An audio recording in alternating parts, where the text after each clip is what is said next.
मैं हूं ज़ुहूर लोलावी। खबरनामे की शुरुआत करेंगे, लेकिन सबसे पहले अहम सुर्खियों पर एक नजर। वज़ीर दाखिला अमित शाह की सदारत में मीटिंग जारी। जम्मू कश्मीर के सिक्योरिटी सूरत हाल का लेंगे जायजा। सऊदी अरब की जेल में कैद कश्मीरी इंजीनियर रूहुल्लाह मेहदी ने वज़ीर खारजा से मुदाखलत की अपील। जम्मू कश्मीर में बजट पेश करने से कबल मुशावरत। मेंबरान असम्बली डीडीसी चेयरपर्सनों से होगा मुशावरा। दिल्ली के सदर असम्बली नशस्तों के लिए वोटिंग जारी। नौजवान वोटरों में जोश खरोश। ट्रंप का गजा पर अमरीकी कब्जे का ऐलान। फलस्तीनी की नकल मकानी के बाद तामीर नौ का मंसूबा।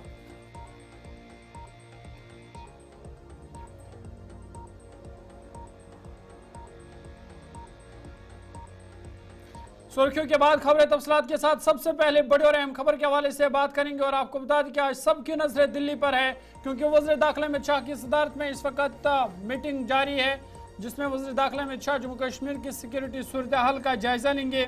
आपको बता दें कि अमित शाह की रिहाइश गाह पर यह मीटिंग इस वक्त जारी है, जिसमें लेफ्टिनेंट गवर्नर मनोज सिन्हा, फौज, पुलिस और सिविल हुकाम के आला अफसरान इस मीटिंग में शामिल है। पे दर पे जम्मू कश्मीर के हवाले से मीटिंग ली जा रही है।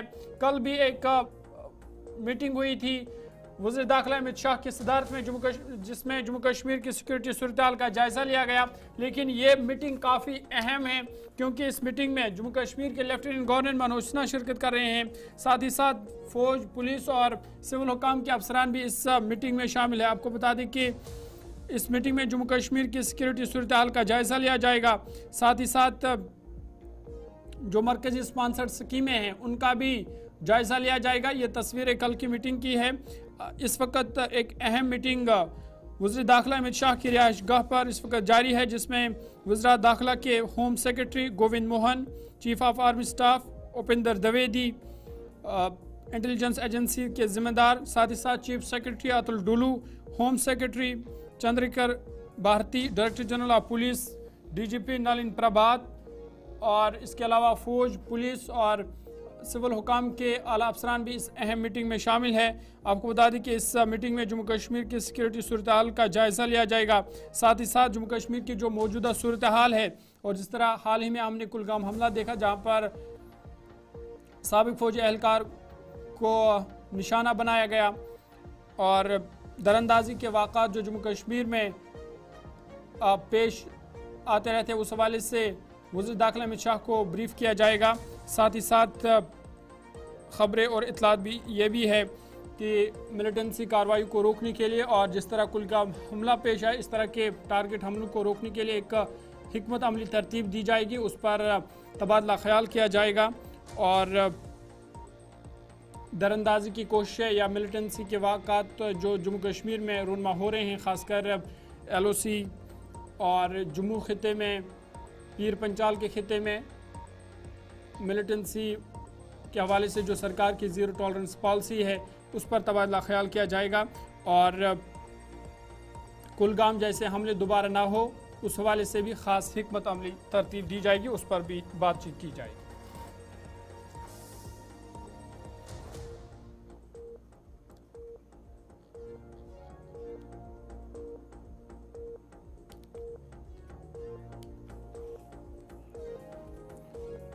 आगे बढ़ते और एक खबर आपके सामने रखते हैं और आपको बता दें कि जम्मू कश्मीर नेशनल कॉन्फ्रेंस के सीनियर लीडर और श्रीनगर से रुकने पार्लियामेंट आगा सैयद रूहुल्लाह मेहदी ने वज़ीर खारजा डॉक्टर अजय शंकर को ख़त लिखकर कश्मीरी इंजीनियर अब्दुल रफ़ी बाबा की सऊदी अरब में गिरफ्तारी के मामले में मुदाखलत करने की अपील की है। श्रीनगर के सोरा से ताल्लुक़ रखने वाले कश्मीरी इंजीनियर रफ़ी गुज़िश्ता 4 सालों से गैर वाज़ेह हालात में सऊदी अरब में कैद है।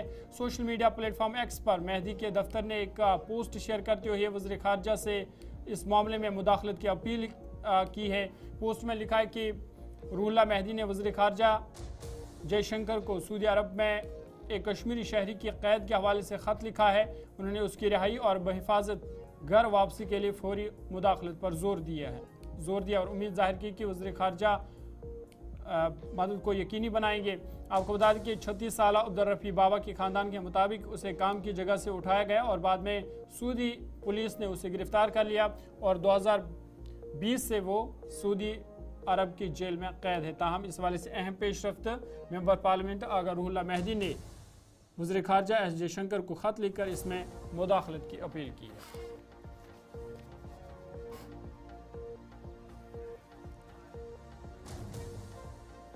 आगे बढ़ते और एक बड़ी खबर आपके सामने रखते हैं। आपको बता दें कि जम्मू कश्मीर में बजट पेश करने से कबल मुशावरत का सिलसिला शुरू हो गया है और मेंबरान असम्बली और डीडीसी चेयरपर्सन के साथ मुशावरत होंगे और इस वाले से आज जो वज़ीर आला उमर अब्दुल्ला मेंबरान असम्बली से मुशावरत करेंगे। आपको बता दें कि मरकजी बजट पेश हुआ, लेकिन अब सबकी नज़र जम्मू कश्मीर की बजट पर है जो मार्च के पहले हफ्ते में पेश होगा, लेकिन उससे कबल मुशावरत का सिलसिला आज से शुरू हो गया है और वज़ीर आला उमर अब्दुल्ला आज 4 अजला के मेंबरान असम्बली से इस वाले से मुशावरत करेंगे। वज़ीर आला उमर अब्दुल्ला जो महकमे खजाना के वज़ीर इंचार्ज भी है, कानून साज असम्बली मेंबरान और ज़िला तरक्याती काउंसिल के चेयरपर्सनों के साथ आज से कबल अज बजट मुशावरत कर रहे हैं। बजट से पहले उमर अब्दुल्ला ने तमाम मेंबरान असम्बली, डीडीसी चेयरपर्सनों और डिप्टी कमिश्नरों के साथ मुशावरत करने का फैसला किया है। आगाज़ में वज़ीर आला उमर अब्दुल्ला आज 4 अजला के मेंबरान असम्बली से मुशावरत करेंगे। ज़राए के मुताबिक वज़ीर आला आज अनंतनाग, बडगाम, कुठवा और सांबा अजला के मेंबरान असम्बली और डीडीसी चेयरपर्सनों से मुशावरत करेंगी, जबकि कल यानी जुमेरात को वो बारामुल्ला, कुलगाम, रामबन और उधमपुर के कानून साजों के साथ इस तरह की मीटिंगें करेंगे। इन मुलाकातों का मकसद बजट को मज़ीद जामिया और शराकतदार बनाना है। उन्होंने कहा ज़राए के मुताबिक ये मीटिंगें तरजीही शोबे के कामों के बारे में मेंबरान असम्बली से मालूमात हासिल करने और इस बात को यकीनी बनाने के लिए मुनक़्क़द की जाती है कि बजट में लोगों की ज़रूरियात और ख्वाहिशात की अक्कासी हो। साथ ही मीटिंगें मेंबरान असम्बली की जानिब से अपने मुतल्लिका हलकों में 40 करोड़ रुपए की तरजीही सेक्टर के कामों की निशानदेही के बाद मुनक़्क़द की जा रही है। इन तरजीही सेक्टर के कामों की फ़हरिस्त डीडीसी की तरफ से हुकूमत को पेश कर दी गई है। ये बात काबिल ज़िक्र है कि जम्मू कश्मीर का बजट आइंदा माह असम्बली में पेश किया जाएगा। वज़ीर आला उमर अब्दुल्ला जो महकमे खजाना के वज़ीर इंचार्ज भी है वो बजट पेश करेंगे, लेकिन बजट से कबल मुशावरत का सिलसिला आज से शुरू हो गया है।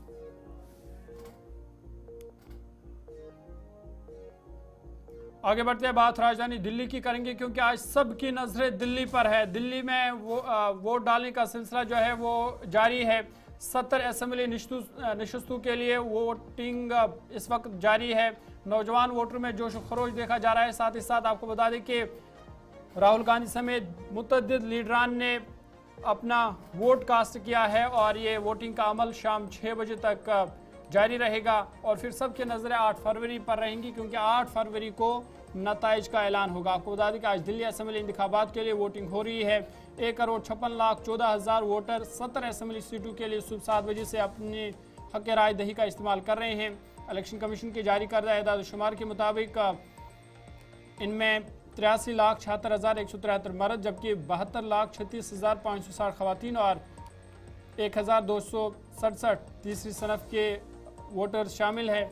और इस बार दिल्ली के वोटर लिस्ट में नौजवानों और बुजुर्ग शहरियों की अच्छी शिरकत देखी जा रही है। साथ ही साथ नौजवान वोटरों में काफ़ी जोश खरोश देखा जा रहा है, खासकर जो पहली बार आज अपना वोट कास्ट कर रहे हैं। और इस बार दिल्ली में कुल 13,766 पोलिंग स्टेशन बनाए गए हैं जहां वोटर अपने हक राय दही का इस्तेमाल कर सकेंगे। दिल्ली भर में 2,696 पोलिंग स्टेशन मुकर्रर किए गए ताकि वोटिंग के अमल को आसानी से चलाया जा सके। साथ ही साथ सिक्योरिटी के भी सख्त इंतजाम किए गए हैं। वोटरों के लिए तमाम तर सहूलियात मैसर रखी गई है। असम्बली इंतखाबात के लिए वोटिंग के दौरान कांग्रेस, बीजेपी और आम आदमी पार्टी के मुतअद्दिद लीडरान ने अपने हक राय दही का इस्तेमाल वो कर चुके हैं। लोकसभा में कायद हिज़्ब इख्तिलाफ और कांग्रेस लीडर राहुल गांधी ने भी नरमान भवन पहुंचकर वोट डाला है। आम आदमी पार्टी के सरबराह अरविंद केजरीवाल ने भी अभी कुछ देर पहले अपना वोट कास्ट किया है। और आज सबकी नज़रें इस ख़ास वोटिंग राजधानी दिल्ली पर रहेंगी कि आखिर दिल्ली के जो लोग हैं वो क्या सोचते हैं, किन मुद्दों को लेकर वो वोट दे रहे हैं और दिल्ली आखिर किसकी होगी। आज लोग इसका फैसला करेंगे। ईवीएम्स में ये फैसला कैद होगा। सीधा दिल्ली आपको लिए चलेंगे। गुलिस्तान न्यूज़ नुमाइंदा ताबिश कमाल हमारे साथ है। ताबिश बहुत शुक्रिया ज्वाइन करने के लिए। अपडेट कीजिएगा, राजधानी दिल्ली में आज जमहूरियत का जश्न मनाया जा रहा है, किस तरह का माहौल आप देख रहे हैं और वोटरों में किस तरह का जोश खरोश है? बिल्कुल जरूर। देखिए, सुबह से लगातार 7 बजे से हम देख रहे हैं कि जो वोटर हैं घर से बड़ी तादाद में निकल रहे हैं। जोशो खरोश है वोटर में आज वोट देने के लिए। आज 5 फरवरी, आज के दिन का दिल्ली की जनता इंतजार कर रही थी, क्योंकि आज नई सरकार के आगाज के लिए आज दिल्ली के वोटर्स वोट कर रहे हैं। ऐसे में यंगस्टर्स में अगर देखा जाए तो खासी दिलचस्पी दिखाई दे रही है। जो नए वोटर हैं वो भी बड़ी तादाद में वोट करने के लिए पहुंच रहे हैं। देखिए, इलेक्शन कमीशन की तरफ से खासा तैयारियां दिल्ली में की गई हैं। दिल्ली के कई बूथ को बहुत खूबसूरत और बेहद तरीके से सजाया गया है। साथ बिल्कुल। ही व्हील चेयर्स का इंतजाम किया गया है, वॉलंटियर्स लगाए गए हैं। कई सोशल एनजीओज मिलकर के दिल्ली इलेक्शन कमीशन के साथ काम कर रही हैं, जिससे कि लोगों को कोई दिक्कत ना हो, सहूलियत ही रहे लोगों को। साथ ही सेल्फी पॉइंट्स बनाए गए हैं और कोशिश ये की जा रही है कि ज्यादा से ज्यादा तादाद में वोटर्स को पोलिंग स्टेशन से लाया जा सके। देखिए, दिल्ली के अंदर जो मुकाबला है बेहद दिलचस्प है, क्योंकि यहाँ पर तीन तो बहुत अहम राजनीतिक दल हैं, कांग्रेस, बीजेपी और आम आदमी पार्टी। लेकिन अगर बात की जाए तो कुछ इंडिपेंडेंट ऐसे हैं या कुछ ऐसे पॉलिटिकल पार्टी हैं जो इन तीनों का खेल बिगाड़ सकते हैं। जैसे में अगर देखा जाए तो असदुद्दीन अवैसी की यहाँ पर पार्टी है जो मुस्लिम बहुल सीटों पर चुनाव लड़ रही है। ऐसे में ये कांग्रेस और आम आदमी पार्टी के लिए चुनौती होगी, क्योंकि अगर बिल्कुल। मुसलमान वोट डाइवर्ट होता है तो सीधा फायदा बीजेपी को मिल सकता है। तो ऐसे में बहुत कांटे की और कड़ी टक्कर दिल्ली के अंदर कई सीटों पर दिखाई दे रही है। खासतौर से कुछ ऐसी सीटें हैं जिन पर बहुत ज्यादा फोकस है, जिसमें अगर कालकाजी की बात कर ली जाए तो कालकाजी सीट से दिल्ली की मुख्यमंत्री आतिशी सिंह चुनाव लड़ रही हैं। वहीं उनके सामने बीजेपी नेता रमेश बिधूड़ी चुनाव लड़ रहे हैं। यहाँ से अलका लाभा को कांग्रेस पार्टी ने मैदान में उतारा है। दिल्ली की ग्रेटर कैलाश से अगर बात कर ली जाए तो केंद्रीय दिल्ली सरकार में मंत्री सौरभ भारद्वाज लड़ रहे हैं, बीजेपी के प्रवक्ता शिखा राय लड़ रही। नई दिल्ली की बात कर ली जाए तो अरविंद केजरीवाल और शीला दीक्षित के बेटे संदीप दीक्षित और प्रवेश वर्मा, इन तीनों की और बिल्कुल ताबिर, जिस तरह से आप बता रहे हैं कि तिकोनी मुकाबला देखा जा रहा है, कांग्रेस भी, आम आदमी पार्टी और भारतीय जनता पार्टी, तीनों की तरफ से कोशिश की जा रही है और दावा भी किया जा रहा है। लेकिन जो आम लोग हैं दिल्ली के, आम नौजवान या जो नया वोटर है, वो क्या सोचता है? क्या उसके मुद्दे हैं जिनको लेकर के वो आज वोट डालने निकला है, वोट कर रहा है?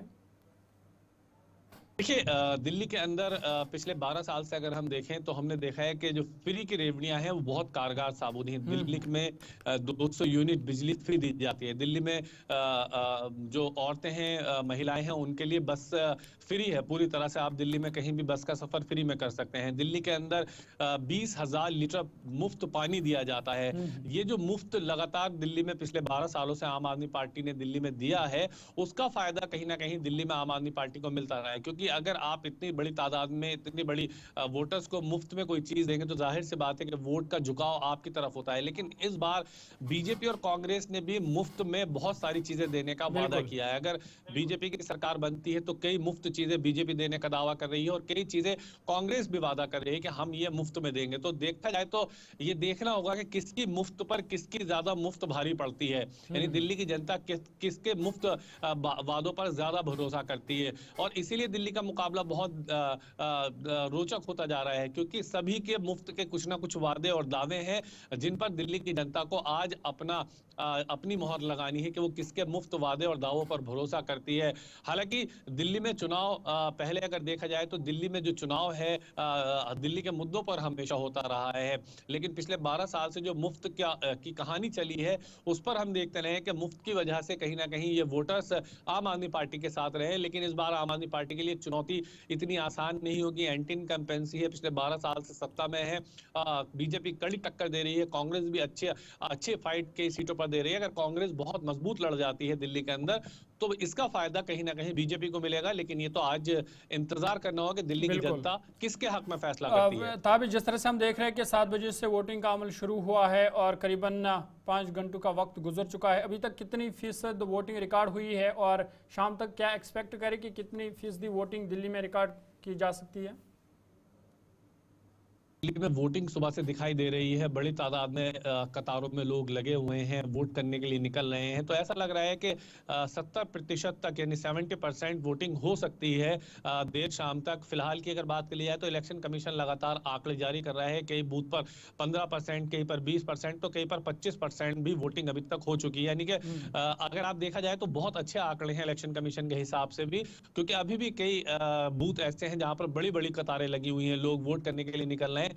तो ये माना जा रहा है कि शाम तक 70% जो है दिल्ली के अंदर बड़ी तादाद में वोटिंग आज हो सकती है, क्योंकि अभी भीड़ है, लोग निकल रहे हैं घरों से। सुबह में थोड़ा सर्द मौसम था तो कम लोग निकले, लेकिन जैसे है तो लोगों की तादाद जो है वो कहीं ना कहीं बढ़ी है और बढ़ चढ़ करके लोग वोटिंग में हिस्सा ले रहे हैं। तो ऐसे में देर शाम तक अच्छी खासी तादाद वोटिंग होने की उम्मीद है। जरूर, बहुत शुक्रिया तफसीलात फराहम करने के लिए। ताबिश कमाल दिल्ली से तफसीलात फराहम कर रहे थे और बता रहे थे कि दिल्ली की दिल में क्या है और दिल्ली किसकी होगी, इसका फैसला आज EVMs में कैद होगा, लेकिन फिर सबकी नज़रें 8 फरवरी पर रहेंगी जब नताइज का ऐलान होगा। आगे बढ़ते हैं। जनूबी कश्मीर त्राल कचकूट आपाशी नहर पर अगरचे 1970 में काम शुरू किया गया था, ताहम वक्त गुजर गया, लंबा अरसा गुजर जाने के बाद भी इस नहर का काम करीबन अगरचे मुकम्मल हो गया, लेकिन अभी भी इस नहर में आपाशी के लिए पानी दस्तयाब नहीं है, जिस वजह से किसानों में मायूसी छा गई है। किसानों के मुताबिक पिछले 60 सालों से लोग इस नहर को मुकम्मल होने के ख्वाब देख रहे हैं, लेकिन अभी तक भी इस वाले से संजीदा इकदाम नहीं उठाए गए हैं। नहर का काम अगरचे मुकम्मल हुआ है, ताहम मुकम्मल होने के बाद भी इन खेतों को आपाशी के लिए पानी मैसर नहीं रखा गया है। उन्होंने कहा कि अगरचे नहर पर करोड़ों रुपए खर्च किए गए हैं, ताहम वो अभी तक ज़ाया नज़र आ रहा है। उन्होंने अब LG इंतज़ामिया से मुदाखलत की अपील की है। जब मैं इस त्राल को देखता हूँ जहाँ मैं पैदा हुआ हूँ, अब मेरे ज़िंदगी के 88 साल इस त्राल की सरजमीन में गुजर गए। इसमें शक नहीं, मैं दूर दराज भी मुकामात पर गया हूँ ड्यूटी देने के लिए, लेकिन ये जो जिस धरती पे इंसान पैदा हुआ हो ना, जहाँ पैदाइश हो, वो ज़्यादा प्यारी होती है, अपना घर ज़्यादा प्यारा होता है। ये त्राल मेरा घर है। बड़ी खुशी हुई थी जब यहाँ ये इरिगेशन कनाल का जब इरिगेशन डिपार्टमेंट से वो कनाल बनाने का काम शुरू हुआ, तो सारे लोग जो थे यहाँ के वो बहुत खुश हो गए थे। काम चला, डिवीज़न बनाया गया, यहाँ एग्जीक्यूटिव इंजीनियर आते रहे, जूनियर इंजीनियर आते रहे, ओवरसीर साहिबान आते रहे, दफ्तर भी है, अभी भी है, चल भी रहा है। लेकिन एक बात मैं आपसे कहूँगा, कितनी दुख की बात है, मेरे ख्याल में अरबों रुपया इस पर खर्च हो चुका है, लेकिन पानी का नाम निशान नहीं है। ये बूढ़ा मजाक है, लोगों के साथ भी मजाक है, और मैं कहता हूँ खजाने आमरा के साथ भी एक मजाक हो रहा है।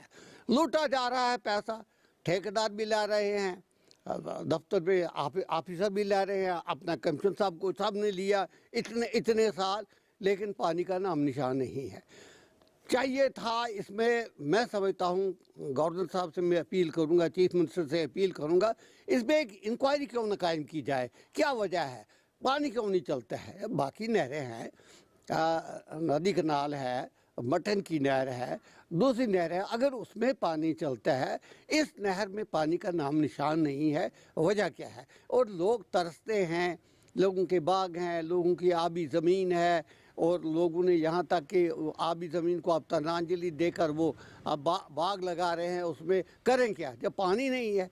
तो मैं समझता हूँ कि ये इलाके त्राल के लाखों लोगों के साथ ज़बरदस्त ज़्यादती है, और जिस ज़्यादती का मेरे ख्याल में इसका मुआवजा दिया नहीं जा सकता, जो ज़्यादती हमारे साथ हुई है, और हम अभी भी तड़प रहे हैं पानी के लिए। मैं तभी कहता हूँ कि इस पे एक खुली इंक्वायरी होनी चाहिए। देखो, जो बंद बनाए गए हैं, कहीं कहीं नहर को खड़ा किया गया है, कहीं कहीं आप कहीं जगह वो बंद भी गिर रहे हैं। एक बंद तो फटाफट निकलता है टेंडर, इसको ठीक करो जी, कर दिया, फिर दूसरा, फिर तीसरा। तो मैं समझता हूँ कि नहर जो है वो खस्ता हाली में है, नहर की पोजीशन में नहीं है। मेरी अपील सरकार से है, इसे खुली इंक्वायरी की जानी चाहिए, और वो जो पैसा है सरकारी आमरा में वो हमारा है, हमारा खून है, हम अलग अलग टैक्स।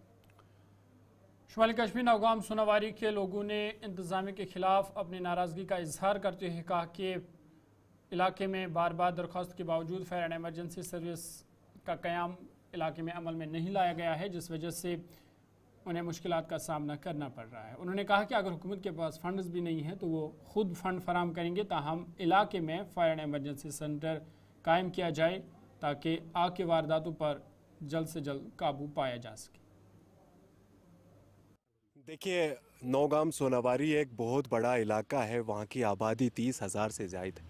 मुझे अफसोस के साथ कहना पड़ रहा है कि बार बार अपने हुकूकों के लिए हमें एहतजाज करने पड़ते हैं, मीडिया पे आना पड़ता है। ये बड़े अफसोस की बात है। रिसेंटली आपने देखा होगा कि वहाँ पे आग लगी थी और होलनाक वो वहाँ पे जो हुई थी वारदात, जिसमें 20-25 लाख रुपए का नुकसान हुआ। अगर हाजन में फायर सर्विस स्टेशन है, यहाँ पे नाइद खाई में है, अजस में है, सफापुरा में है, नौगाम में क्यों नहीं है? इंतज़ामिया से हम एक बार फिर गुजारिश करना चाहते हैं कि इलाके में fire and emergency service establish की जाए।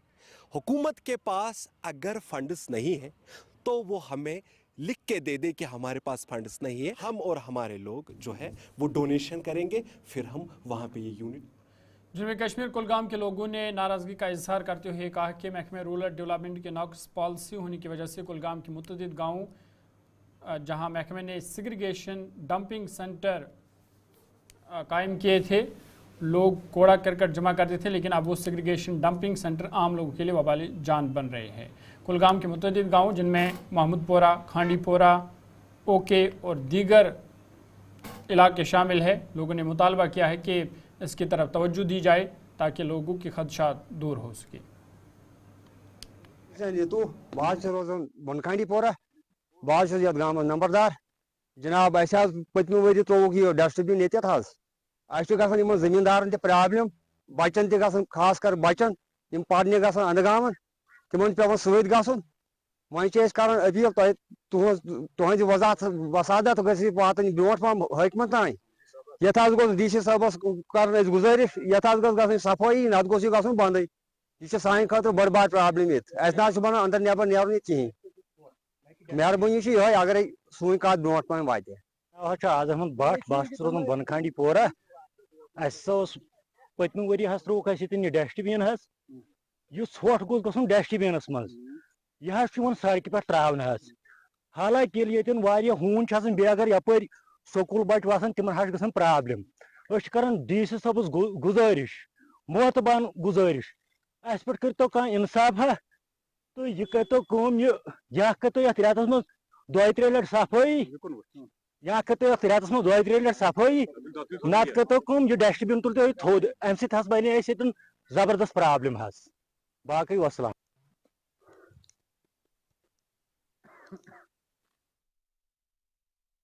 जम्मू कश्मीर के सबजिला त्राल के शिकारगाह इलाके में 1981 के बाद से अब फिर बॉलीवुड फिल्मों की शूटिंग शुरू हुई है।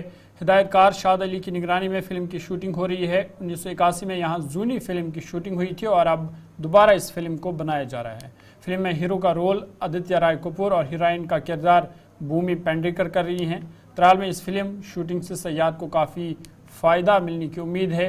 वहीं कश्मीर के बहुत सारे आर्टिस्ट भी इस फिल्म का हिस्सा बन रहे हैं।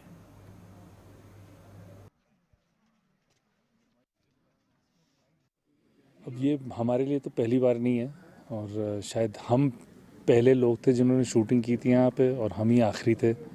जब हम 1989 में जूनी फिल्म की शूटिंग कर रहे थे, मेरे वालिद साहब मुजफ्फर अली उसको डायरेक्ट कर रहे थे, मैं उस पर असिस्टेंट था और मैं सिर्फ 14-15 साल का था तब।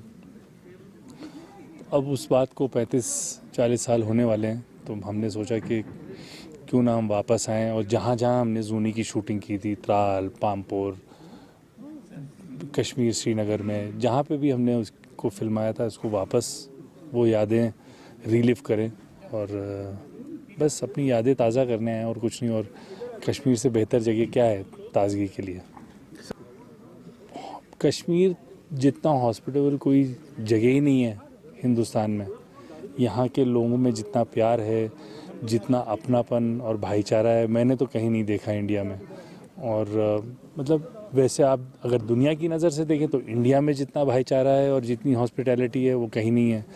हम तो अपने गेस्ट को ऊपर वाला मानते हैं, तो ऐसे ही यहाँ पे मानते हैं सर। अब मैं